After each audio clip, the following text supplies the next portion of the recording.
Hello everyone, जय Jagannath. Welcome back to my another mini vlog. पवित्र महाशिवरात्रि उपलक्षे आपण माननकु आ आपणको परिवार को हार्दिक शुभेच्छा और शुभकामना। सकाळु सकाळु प्रथमे मैं ये बेलगछ तले शिवंक पूजा सब बेले करे तो ये प्रथमे गोबर पकईकी पूरा जगटा ये लिपिदेली भल भाव में आउ चौरा भी धोईदेली। आमर काठ जेहेतु चुली जलापी बहुत सारा आसला तो आज संडे जेहेतु थिला मो भाई ताको बसई सब छड़ाऊँगी। मुझे गाधे सारापर ये ठाकुर पूजा टी आग सारिदेली, घर पूजा टी आग प्रथम करदेली। जगन्नाथ गोटे छोट डगर माला गुंथिदेली। तो ये मु चौरा पूजा कली, आसिक शिव को ये बेलपत्र दे भोग दे पूजा कली, दीप धूप दे।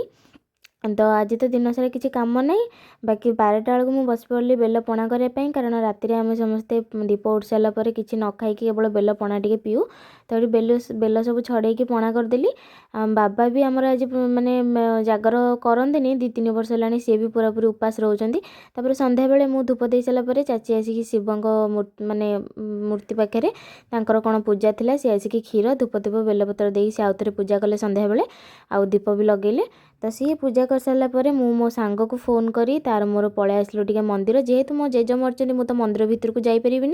तथापि घरे बसिया भल लगुनि, बाध्य होगी सांग को जबरदस्ती डाकिकी नहीं आसिली मंदिर पाखे। किसी समय बसिकी तार मोर टाइम स्पेंड कलु, बहुत भल लगे। ये मो ये हाथर से भेसलेट मो आनी बहुत ही भल लगे। तापर आम दीप उठ सारापर पलि आसलु घर को आसला मुझे पणा बनई पणा आणिकी समस्त को देली, समस्ते पीले।